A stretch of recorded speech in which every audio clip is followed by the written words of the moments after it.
레위기 5장 14절부터 19절 말씀을 교독하겠습니다.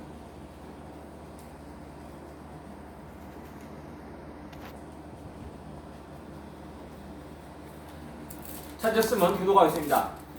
여호와께서 모세에게 말씀하여 이르시되 누구든지 여호와의 성물에 대하여 부지 중에 범죄하였으면 여호와께 속 건제를 드리되 내가 지정한 가치를 따라 성서의 세겔로 몇 세겔 은의 상당한 흠없는 수잔을 양떼 중에서 끌어다가 속 건제로 드려서 성물에 대한 잘못을 보상하되 그것의 5분의 1을 더하여 제사장에게 줄 것이요 제사장은 그 속건제의 수양으로 그를 위하여 속죄한즉 그가 사함을 받으리라.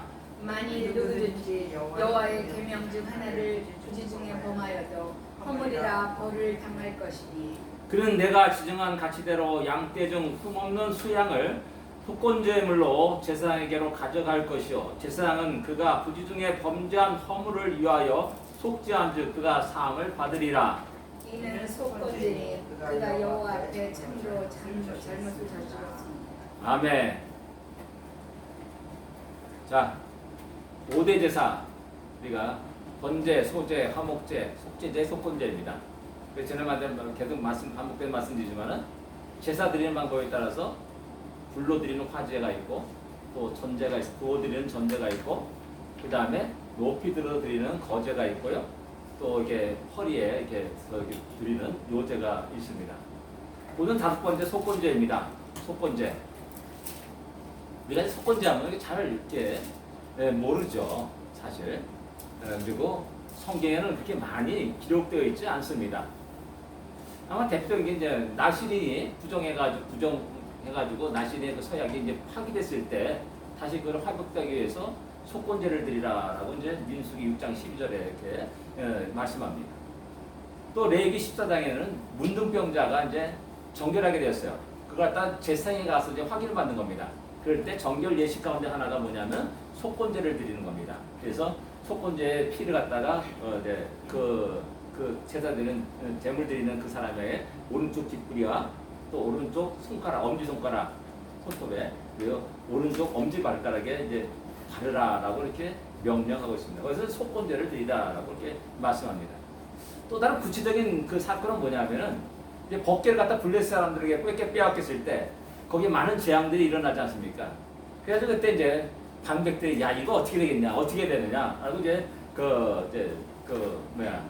복술사에게 물어봅니다. 그래서 그 복술자들이 얘기하는 게 그러면 여러 방백들을 대표하는 그 속건 그냥 거저 보내지 말고 법칙에만 보내지 말고 속건 재물을 함께 드려야 된다. 라면서 이제 금독종 5, 그 금지 5 해가지고 10개의 금 얼마나 큰지 모르겠습니다.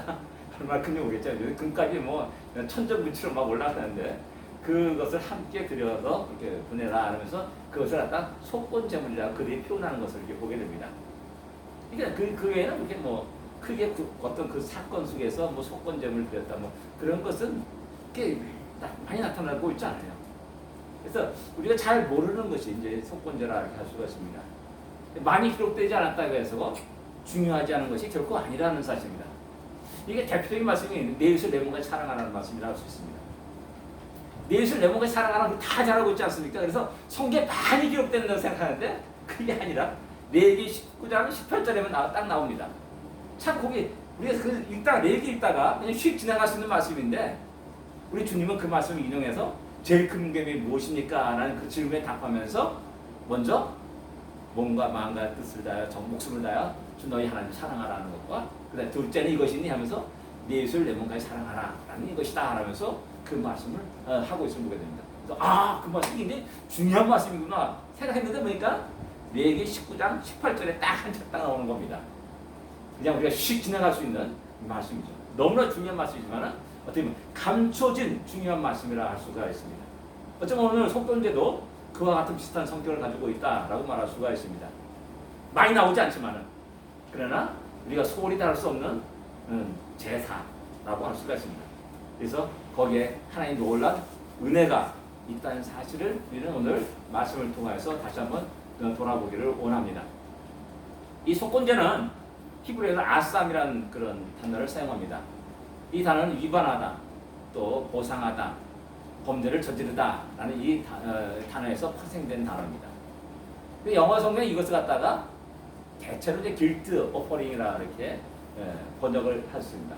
그리고 때때로 어떤 때는 트레스패스 오퍼링, 또 때로는 리페이먼트 오퍼링 이렇게 번역합니다. 이거 다 뭐냐? 하나의 어떤 그 개념을 갖다 침해하고 또 보상해야 되는 그런 개념 속에서 그렇게 번역하고 있다는 사실입니다. 한글 번역은 속건제라고 말합니다. 그래서 궁금해가지고 이게 어떻게 사람을 뜨냐 궁금해가지고 찾아봤습니다. 제가 이제 보입니까? 예, 이게 속건제라고 한문을 쓴 겁니다. 이 건자 무슨 건자입니까?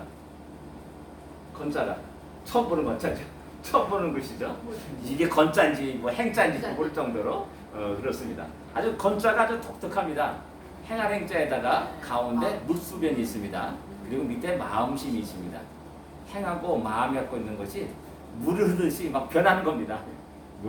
제가 남대 해석한 겁니다. 물을 흐르듯이 변하는 겁니다. 이 연기에 집어넣으면 이 연기 사각형 연기가 사각형 되고 동그랗게 어디게 되면 동그랗게 되고 아마 이것이 허물이 아닌가.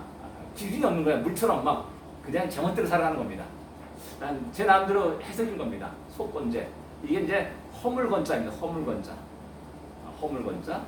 대속할 자, 대속하다는 이제 그런 속자입니다. 이게 속죄에 대한 여기다 이제 죄자를 붙인 거고요. 그렇게 됩니다. 예.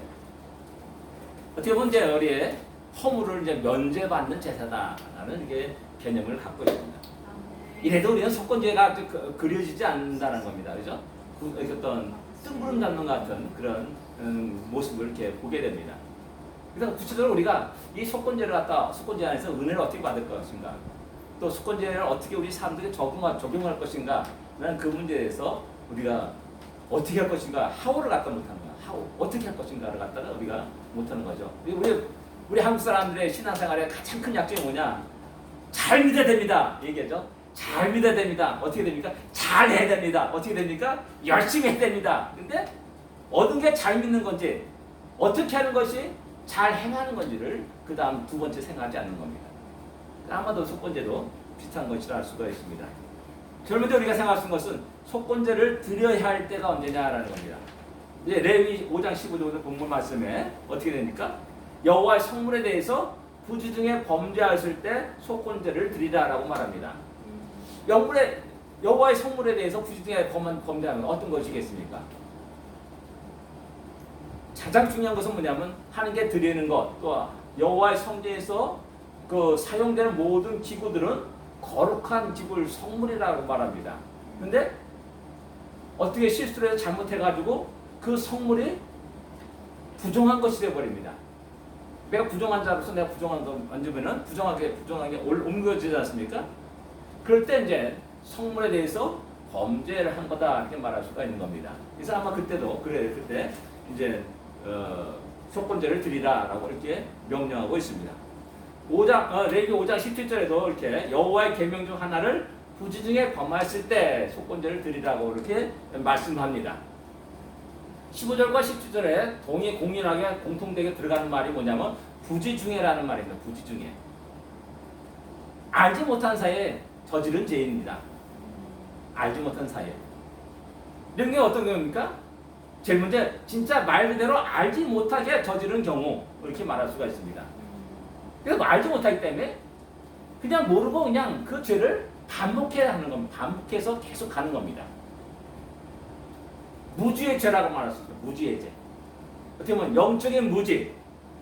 영적인 무지이기 때문에 영적인 분별력이 없는 겁니다.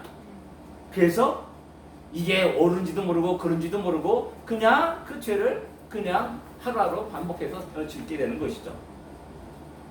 그러다가 성경을 읽게 됩니다. 그러면 이게 큰 죄였구나. 하나 앞에 캔 죄였구나. 라고 깨닫게 됩니다. 그리고 어느 사람이 야, 너 그렇게 하면 안 돼. 성경이 이렇게 말씀하고 있어. 그래서 어떤 사람이 알려줬을 때 그것을 깨닫게 되죠. 그 다음에 하나님의 성령의 역사 속에서 우리 마음의 양심을 막 자꾸 두드립니다. 그래서 깨달을 때가 있습니다. 그럴 때 속건제를 드리라라고 말씀하고 있는 겁니다. 얘는 사실 여러분 늘 얘기했지만은 안식일 보면 어떻게 되는 줄 알아요?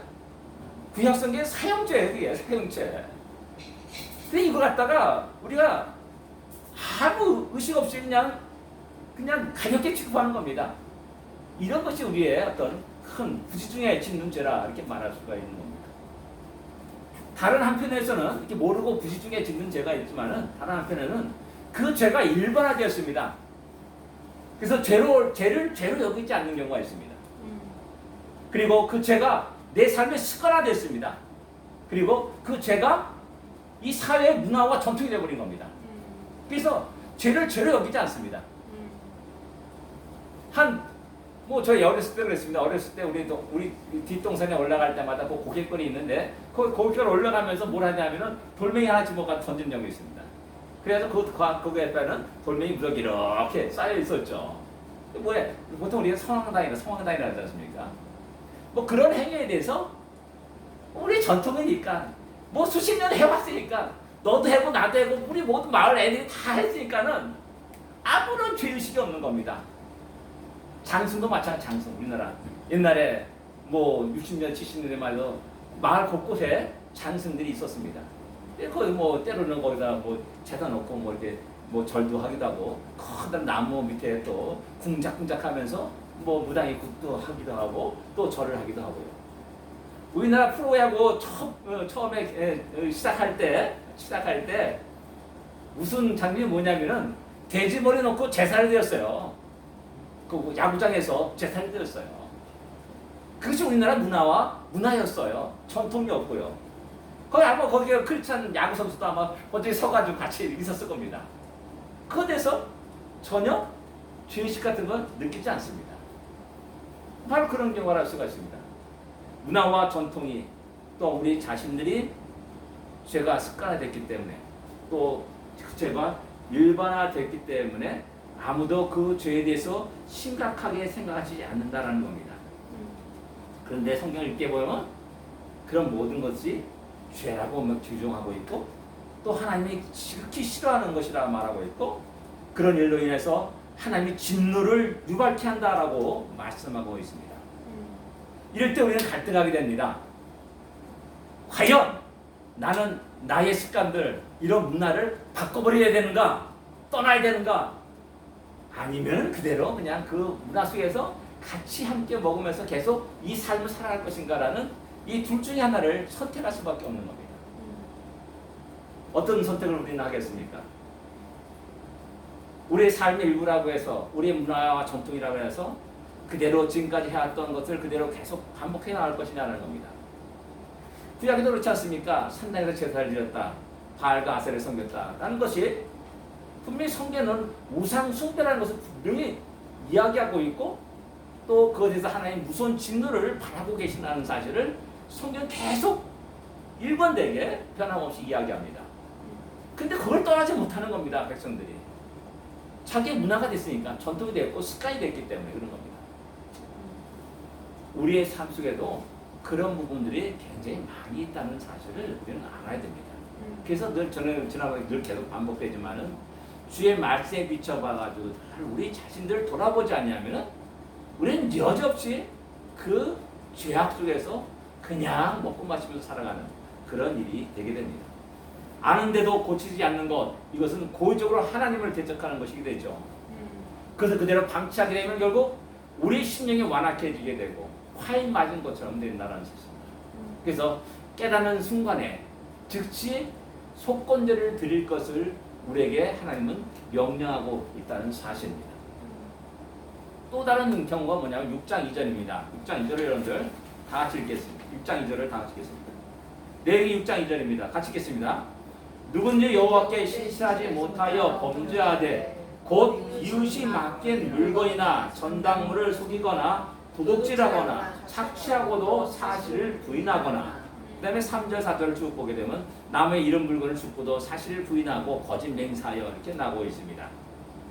그래서 중요한 말이 뭐냐면은 여호와께 신실하지 못하여 범죄하였다라고 말하고 있고 곧 하면서 이웃에게 이러려는 일을 바탕한 게 그건 뭐냐면은 우리가 신실하지 못하여서 범죄한 그 모든 것들이 과연 어떻게 나타나고 있냐면 이웃의 물건을 도둑질하거나 거짓 증거하거나 또 이웃에 맡긴 물건을 착취하는 전당물을 착취하는 남의 물건을 줍고도 돌려주지 않는 그런 형태로 나타난다는 겁니다. 이 두 가지가 별개의 것으로 생각하는데 성경은 그렇게 말하고 있지 않다는 겁니다. 하나님이 언제나 나와 함께 하시며 나의 목전에서 늘 생활합니다. 여러분 코람데오란 말이 있지 않습니까? 하나님 앞에서라는 말입니다. 그 말을 갖다가 우리가 늘 마음에 새긴다면은 내가 함부로 거짓말할 수가 없습니다. 함부로 맹세할 수가 없습니다. 그리고 남의 물건을 살짝 도둑질할 수가 없는 겁니다. 왜? 하나님 늘 보고 계시는데 어떻게 도둑질해요? 어떻게 거짓말하고요? 어떻게 나쁜 짓을 하겠습니까? 그러니까 이런 하나님께 신실하지 못하기 때문에 야 하나님 잠깐 주무실 거야 라면서 도둑질하는 겁니다. 하나님 모르실 거야 라면서 엉뚱한 짓을 하는 겁니다. 이런 일들이 일어나게 되는 거죠. 그러니까 근본 우리의 인간관계 속에서 나타나는 갈등들 어떤 문제들이 근본 원인이 무엇이냐? 하나님을 바르게 신실하게 두려워하지 않냐고 섬지 못한 데서 나타난 자연스러운 결과라 이렇게 말할 수가 있는 것입니다. 이런 일이 뭐냐? 여기 보면 이웃에 맡긴 물건을 전당물로 속이거나 뭐 이렇게 말하지 않습니까? 이게 뭐냐? 우리 종종 옛날에 그래. 지금은 그렇지 않지만은 옛날에 그랬습니다. 친한 사이끼리 야 한 1,000만 원 좀 꿔줄래? 그래 꿔줄게. 뭐 탁 넘겨줘요. 그래서 그 사람이 싹 입다셔요. 싹 입다꺼요. 내가 언제 꽂냐? 나중에 5년 10년 후에 내가 언제 꽂냐? 왜? 워낙 힘드니까는 자기가 힘드니까는 그걸 갚을 여력이 없으니까 발뺌하는 거. 계약서 있어? 라면서 발뺌하는 겁니다. 바로 그런 상황 갖다가 2절 3절에 이야기하는 겁니다. 남의 물건 죽고도 사실 부인합니다. 여러분들 성경에는 길 잃은 낙이라든지 말이라든지 그런 것이 있으면은 반드시 그걸 데려다가 자기 집에서 먹이고 주인이 올 때까지 먹이고 보살펴대는 책임이 있습니다. 왜 그러냐면 잃어버린 사람 입장에서 얼마나 아프겠습니까? 제가 옛날에 그랬으면 50불 잃어버리고 나서 얼마나 그랬는지 모르겠다는 겁니다. 50불이 잃어버렸어요. 야, 그 생활에 빵거 뻥 나는 겁니다. 50불이 얼마 안 되는 것 같지만은 저에게는 굉장히 큰 돈이었죠. 이거 찾으려고 여기저기 막 탁탁하고 내 잃어버린 기억을 막 생각하면서 내 돌아온 길을 다 돌아보고 막 그랬었습니다. 한동안 한참 동안 마찬가지입니다. 잃어버린 사람의 마음 아픈 마음을 생각해가지고 잃어버린 물건을 줍거나 길 잃은 동물을 가축을 발견하게 되면 보관해야 될 의무가 있고 주인이 그 찾아 왔다 갔다 하다가 이게 알게 되면 그걸 다시 돌려야 될 책임이 있습니다. 근데 여호와께 신실하지 못하기 때문에 이건 내 거야 하면서 슬쩍 나 무슨 일 없어 하면서 싹 입 다시고 딱 안면몰수하고 그냥 내 것이냐 쓰고 소비해버리는 겁니다. 이런 일들에 대해서 하나님은 속건제를 드리라라고 말하고 있는 겁니다. 이것은 모두가 다 이웃과의 관계에서 큰 문제를 일으킬 수 있게 됨을 알 수가 있습니다. 다른 사람들에게 상처를 주기도 합니다. 그렇지 않습니까? 내가 믿고 돈을 100만 원 꽂았는데 꽂을 일 없다고 싹 다 치면서 갚지를 않아요. 이런 일이 있다면은 그 두 사람의 관계가 얼마나 깨지는 거죠. 돈 꽂은 사람은 눈물을 흘릴 수밖에 없고 원통만 품을 수밖에 없고 이렇게 그 두 사람의 관계가 깨지게 돼요. 이런 것이 한 번, 두 번, 세 번 주위에서 사회 주위에서 일어나게 되면은 그 사회 분위기는 어떻습니까? 야, 사람 믿을 게 안 돼. 돈 꽂아서는 안 돼. 라는 이런 분위기가 확 일어나게 되는 겁니다. 그래서 내가 아프고 어려울 때 힘들 때 돈이 필요할 때 돈 꿀 데가 없는 겁니다. 그러면서 말합니다. 아유, 이 사회는 왜 이러냐고, 이 나라는 왜 이러냐고 불평과 뭐 툭툭 던지게 됩니다. 근데 그 근본 원인이 무엇입니까? 모두가 다 하나님께 신실하지 못했기 때문에 일어난 일이고 이것은 나뿐만 아니라 너나 나나 동일하게 그런 분위기 속에서 살아가기 때문에 나도 남이 그 물건 주우면은 안 갖다 줘요. 그리고 또 역시 맞죠? 꽂주지도 않아요. 그걸 알기 때문에 또 돈을 꽂주지도 않아요. 못 받을 거 알기 때문에 뭐 이런 식이 되어버리는 겁니다. 성경은 이런 상황 속에서 야 그런 너의 여호와께 신하지 못한 것을 깨닫게 되어서 되게 되면은 속건제를 드리라라고 말씀합니다. 이런 모든 가장 근본 원인은 여호와 하나님께 신실하지 못하기 때문에 일어난 것이다라고 성경은 분명히 말씀합니다. 이것이 우리의 아픈 부분이라 할 수가 있습니다. 우리가 인정하기 어려운 부분이라 말할 수 있습니다. 우리는 우리 자신은 언제나 옳다고 생각합니다. 그리고 상대가 잘못되었기 때문에 이런 일이 발생하고 있고 이런 사회적 분위기가 일어나고 있다라고 생각합니다. 그러나 성경은 우리에게 우리가 여호와께 신실하지 못하기 때문에 이런 일이 일어나고 있다라고 말하면서 그 원인을 이웃 간의 문제에서 속건제로 해결할 것을 갖다가 이야기하고 있다는 사실입니다. 그러므로 말미암아 공동체가 다시 회복됩니다. 상처가 치유가 됩니다. 신뢰가 회복되는 사회가 됩니다. 의심이 아니라 서로가 서로를 믿고 의지하는 공동체로 회복됩니다. 서로를 위로하고 사랑하며 서로를 돕게 됩니다. 좀 더 쉽게 예를 들면은 여러분들 만불을 어떤 사람이 가방에 들고 교회에서 예배를 드렸어요. 이 사람이 좀 건망증이 있었나 봐요. 깜빡 그 가방을 놓고 다른 일 봤어요. 돌아와 보니까는 없어진 겁니다. 그럴 때 이 사람의 생각은 어떻게 했냐라는 겁니다. 모든 사람이 도둑처럼 보일 겁니다.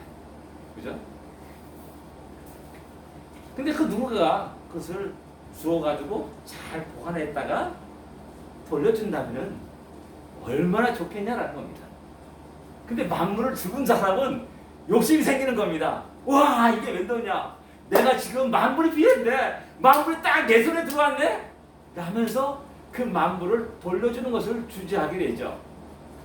그래서 안준영착 하면서 시간을 질질 끌게 됩니다. 이 사건이 잠잠해지기를 기다리게 되죠. 잃어버린 사람은 집요하게 그 만물을 찾으려고 이 사람 만나고 저 사람 만나고 너 어떻게 그날 언제 와서 무엇을 했느냐 다 알리바를 캐묻게 되고 모든 사람은 범죄인 취급하며 이렇게 추궁하게 될 것이죠. 모두에게 큰 고통이 됩니다. 이런 공통점은 깨지게 됩니다. 그때 죽은 사람이 이제 하나님 앞에서 내가 잘못했구나 깨닫고 아무개요 이리 와 내가 살을 주었는데 내 욕심이 이래가지고 참아 주저하다가 지금 돌려주네 이렇게 돌려주는 것으로 끝나는 게 아닙니다. 그죠? 그래서 속건제를 드리는 겁니다. 그래서 다시 그 공동체가 회복하게 되고요. 또 아름다운 신뢰가 회복되는 그런 일이 일어나게 된다는 겁니다. 이런 의미에서 속건제는 나의 욕심을 인정하는 겁니다. 그건 쉬운 일입니까? 속건제는 나의 영적인 무지, 아까 부지 중에 지은죄, 부지 중에 지은죄라고 그러지 않습니까? 나의 영적 무지, 영적 분별력이 없는 것을 갖다가 인정하는 것이 속건제입니다. 여호와께 신실하지 못한 나의 불신앙을 그대로 인정하는 거고 그것을 인정하기까지는 용기가 필요한 겁니다. 용기. 그래서 성경은 하나님께서 속건제를 드리라는 말씀에 야, 너 용기를 내라. 그리고 다시 너를 통해 다시 이 공동체가 회복돼야 된다. 그리고 다시 신실한 모습으로 하나님을 의지하고 하나님을 경외하는 그런 모습을 다시 회복할 것을 갖다 명령하는 것이라 할 수가 있는 것입니다. 근데 두 번째로 생각하는 건 이 속건제의 독특한 특징이 하나 있습니다. 그것은 배상하는 겁니다. 배상. 가치의 5분의 1을 배상하는 겁니다. 아까 만불 줘가지고 질질 끌다가 나중에 돌려줬다 그러지 않습니까? 그럼 얼마를 배상하냐면 만불의 5분의 1은 얼마입니까? 2,000불입니다. 2,000불을 배상해야 된다는 거예요. 그렇게 많아요? 많죠. 그래서 속건제는 리페이먼트 오퍼링이라고 이렇게 영어 성경을 번역하고 있는 겁니다. 그래서 곧 속건제는 죄에 대한 책임을 묻는 제사입니다. 여러분들 그야 죄를 졌어요. 그래서 어떤 사람이 그럽니다. 야, 나 하나님께 다 회개했어. 라고 말하는 사람이 있어요. 그게 끝났다고 생각하는 사람이 있어요. 그런 사람은 오늘은 열통 터집니까? 열불 나지 않습니까? 열불 나요. 예전에 전도원이 주연했던 영화 가운데 하나 비슷한 그런 영화가 있어요. 자기 아들을 납치해가지고 죽였어요. 그래서 그 사람이 이제 붙잡혀서 감옥에 갔어요. 그래서 그 사람을 면회를 갔더니 그 사람이 한 얘기가 나는 하나님께 다 회개했다 라고 말해서 자매야 당신도 예수 믿으세요 라니까 이 사람이 너무나 분해가지고 전도연이 분노를 터뜨리면서 미량이라는 영화가 그래요. 미량인가? 그 영화가 있었어요. 우리가 가볍게 생각하는 건 뭐냐면은 나의 죄에 대해서 나 하나님께 문제 해결했다. 나 속죄제 드렸다. 라고 다 모든 것이 끝났다고 생각하는 거예요. 그러나 나의 죄로 인해서 범죄함으로 인해서 내 옆에 있는 사람, 나 이웃이 나가 모르는 그 어느 누군가가 큰 고통 속에 며칠을 어쩌면 몇 년을 고통 속에 어둠 속에 살았다는 그 사실을 망각하는 겁니다. 그렇다면 그에 대한 책임을 져라라고 말씀하는 겁니다. 속건제가. 그러니까 범죄한 사람은 회개했다 끝나는 것이 아니라 감옥에 가는 거잖아요. 그거에 대한 어떤 고통을 감수해야 되고 당해야 되는 것이죠. 그리고 자기의 어떤 책임을 감당할 것을 이야기하는 겁니다. 근데 이제 그 책임 묻는 것이 20%예요. 10불을 갖다 이렇게 손에 입혔으면은 이불 정도 갖다 주면 되는 거예요. 얼마 안 돼요. 그죠? 근데 이제 문제는 뭐냐? 아까 만불을 손에 입혔어요. 나로 인해서 만불을 큰 고통을 줬어요. 그러면 2,000불을 줘야 되는 겁니다. 그 사람이 돌려줘야 되는 겁니다. 그래도 뭐 괜찮죠. 2,000불 정도면 한 몇 개월 더 돈 벌어가지고 갚으면 되니까는. 근데 이게 10만 불, 100만 불, 1,000만 불이 더 어떻게 됩니까? 1,000만 불이면은 200만 불을 갚아야 되는 겁니다. 이때 이제 심각하게 되는 겁니다. 야, 이거 내가 어떻게 갚아? 200만 불 어떻게 갚아? 20만 불을 내가 어떻게 갚아? 이렇게 되는 겁니다. 심각하게 되죠. 여기서 우리는 우리의 생명의 값을 한번 생각해 볼 필요가 있다는 겁니다. 죄의 싹은 사망이라 말하고 있습니다. 근데 내가 죽지 않고 있어요. 누군가가 나를 대속해서 값을 지불했다는 겁니다. 그 사망의 값이 어느 정도 되냐라는 겁니다. 우리는 얼마나 배상이 될까요? 여기서 우리는 마태복음 18장에 나오는 1만 달란트 빚진 자의 비율을 생각해 볼 필요가 있습니다.